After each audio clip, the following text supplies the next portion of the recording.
Siyata Dishmaya, demain, ça sera Tzom Asiri B'Tevet. Et Bezrat Hashem, Akadosh Baruch Hu va le changer. Déjà demain, ça sonne V'la Simcha.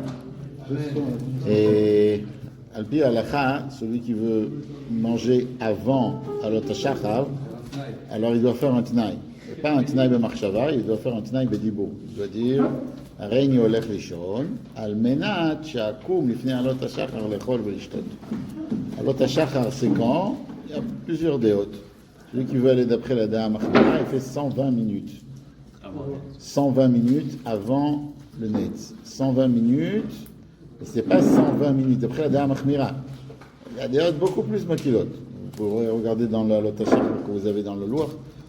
Personne n'amène la DA de 120 minutes dans les Luchot ici, dans le Luchot en Israël aussi. Mais il y a une DA comme ça, et ça c'est la DA de Rav Chaim. Ça veut dire celui qui est Noeg Veminegre Chabad d'après Rav Chaim. Alors il doit faire 120 minutes. Zmani. Zmani, ça veut dire quand tu fais le calcul de la shkia, de la zricha, c'est-à-dire du Netz Hamad jusqu'à la shkia, tu divises en 12 et tu divises en 60. Donc maintenant, comme la shkia, la zricha, il n'y a pas beaucoup de temps, donc chaque minute, c'est énorme. Donc ça fait beaucoup plus que 2 heures. Donc d'après un calcul simple, d'après moi, ça doit faire quelque chose comme 4h56, 4h58. Un endroit du Canada. À Magdima. Celui qui va aller c'est celui qui va d'après la Déa Makila. Il va d'après la Makila. Chacun d'après son minag. Je ne suis pas en train de dire quoi faire, mais celui qui va aller d'après le Rav Chaim, c'est comme ça. Maintenant, il y a certaines personnes qui pendant la cheville, il faut attention de faire, comment on dit, avant le kiddush, déjà de faire mincha comme il faut. C'est-à-dire, on ne peut pas faire mincha comme on a l'habitude de faire 2 minutes avant l'entrée de Shabbat, parce qu'après on ne va pas avoir le temps dans Shabbat de faire Kirat Torah pendant Shabbat, etc. Donc il faut faire mincha un petit peu avant. De mincha de Asiri Betevet. Mincha d'Asiri Betevet, on doit prévoir de le faire l'après-midi assez tôt pour qu'on ait le temps de lire la Torah, de lire aussi la Haftara et de se préparer comme il faut à Shabbat. Ça c'est notre halakha qui est important de savoir. Et la troisième halakha, d'après moi, qui est important de savoir, sur ceux qui ont le minag, de ne pas manger de pas faire kiddush entre la 6e heure et la 7e heure. Il y en a qui ont ce minag-là. Alors cette fois-ci, ils ne doivent pas faire ce minag. Et dès qu'ils reviennent à la maison, ils doivent manger. Pourquoi? Parce que comme ils sont bétanites, ils sont en jeûne, en mitanim be Shabbat. On n'a pas le droit de rester en jeûne Shabbat. C'est pour ça que c'est bien de commencer un petit peu avant le Kabbalat Shabbat, même sans qu'il y ait l'habitude de faire Kabbalat Shabbat, il faut commencer un petit peu avant Kabbalat Shabbat, pour arriver, ceux qui ont l'habitude de faire Arvit, le Tzet HaKochavim, pour arriver à Tzet HaKochavim Mamash, pour arriver à ce moment-là, et là, commencer Ve'urachum, pas Ve'urachum, Shir HaMa'alot. Non, pas Shir HaMa'alot, Arvit. Ça c'est un dit. Voilà. Maintenant, le Rav il a parlé tout à l'heure du Inyan de Tchouva, que tout l'Inyan de Siri Betevet, c'est l'Inyan de Tchouva. La Chashivut de la Siri Betevet, elle est tellement importante, la Voudram, il ramène, que si ce serait tombé Shabbat, d'ailleurs c'est le seul Tanit qui tombe vendredi. Il n'y a pas des Tanit qui tombent vendredi. Et il y a marqué, la Voudram, il ramène, si la Siri Betevet serait tombée Shabbat, ben on aurait jeûné Shabbat. Seulement, Akadosh Baruch Hu, il a donné la nevoa ou la chokhma ou chachamim de faire un louar shana que Asiri Betevet ne tombera jamais Shabbat et aussi Oshana Rabba ne tombera jamais Shabbat. Et c'est pour ça, si on veut faire le calcul, ça tombera que Lo Adou Rosh. Jamais Rosh Hashanah, ce sera ni Aleph, ni Dalet et ni Vav. D'après ni Aleph ni Yom Rishon, le premier jour de Rosh Hashanah, Lo Dalet c'est Yom Revi, et vendredi, le premier jour de Shabbat. C'est pas comme ça, Hoshana Rabbah ne tombe pas Shabbat, et Asera Betevet aussi, d'après ce calcul-là, il ne peut pas tomber Shabbat.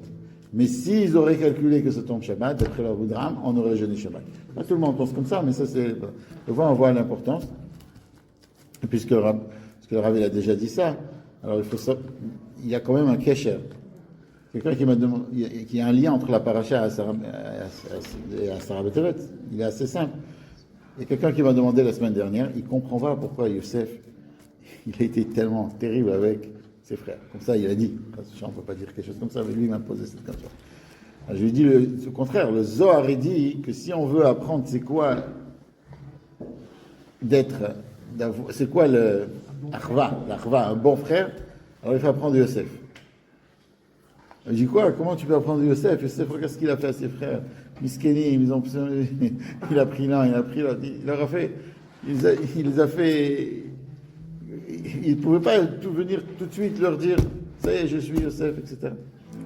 Alors il expliquait dans la Chassidut que si Yosef il a fait ça à ses frères, c'est tout simplement pour qu'ils se fassent une vraie tchouva. Le Rambam dit, comment quelqu'un peut faire tchouva? S'il vient, il dit, j'ai fait tchouva. Ok, d'où tu sais qu'il a fait vraiment tchouva?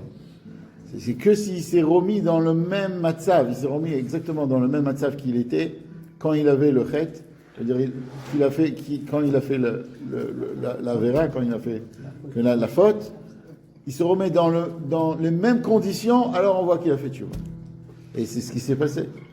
Puisque Yosef, ils étaient sûrs, les frères, ils étaient sûrs que Binyamin, il avait réellement volé la coupe. Ils étaient persuadés qu'il avait réellement volé la coupe. Pourquoi ils étaient tellement persuadés qu'il avait volé la coupe? Simplement parce qu'ils se sont dit, Rachel, elle a volé les trafim. Pourquoi? Parce elle a voulu que son père ne fasse pas Avodah Zarah. Alors ils se sont dit, Binyamin, il fait comme sa mère.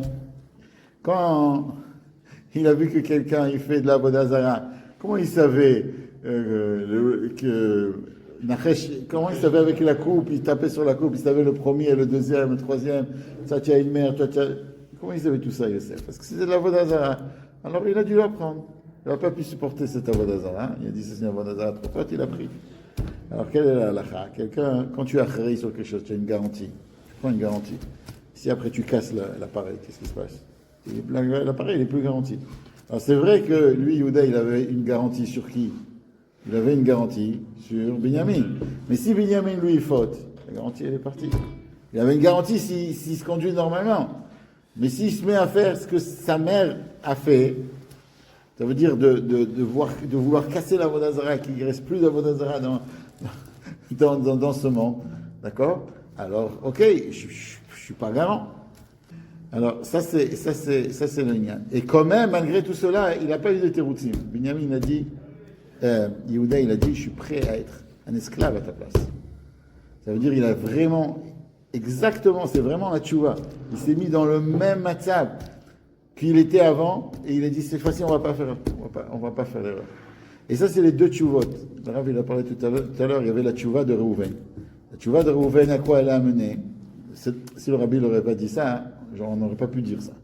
Mais le Rabbi qui a tellement une grande avat Israël, le Rabbi il dit, regarde, Reuven il a fait tchouva, mais il s'est occupé de sa tchouva à lui. Quand il s'est occupé de sa tchouva à lui, parce qu'il a fait tchouva, alors Yosef il a été vendu.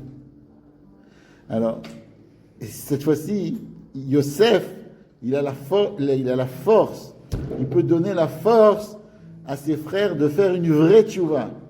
De faire une tchouva qui amène qu'un autre juif qui se trouve en détresse, qui a peut-être même fauté, s'il est là-bas, peut-être parce qu'il n'a pas fait, d'après lui, il n'a pas fait ce qu'il devait faire, mais il est en détresse, je le sauve. Et ça c'est le koach de Yosef. Yosef, il nous donne la possibilité de faire tchouva. Il sort ce qu'il y a le mieux dans quelqu'un d'autre. Parce que chacun a une possibilité de faire tchouva, il faut juste le pousser à le faire. Et ça, c'était Yosef, il arrivait à sortir le bien des autres. C'est pour ça que si quelqu'un il veut être vraiment un bon frère, ou vraiment un bon mari, ou vraiment un bon ami, il doit essayer de sortir le mieux que l'autre peut sortir. Et si on arrive à sortir ça, alors il y a un tikkun. Et ça, c'est le kesher avec Asara B'Tevet. Asara B'Tevet, ou l'Inyan, c'est de faire tchouva, c'est le commencement du mal. Mais le commencement, si on sait que s'il y a quelque chose qui est négatif, c'est pour qu'on fasse tchouva. Parce que si Akadosh Baruch Hu n'aurait pas voulu qu'on fasse tchouva, il ne nous aurait pas amené. S'il donne la possibilité de faire quelque chose de négatif, c'est que parce qu'il veut la tchouva qui va venir de cette chose-là de négatif. Donc c'est le lien entre Sarah Betevet, entre la tchouva, etc. Et que Bezrat Hashem puisse danser Sarah Betevet et chanter avec la venue du Mashiach Tzidken et Tekef Adam. Amen.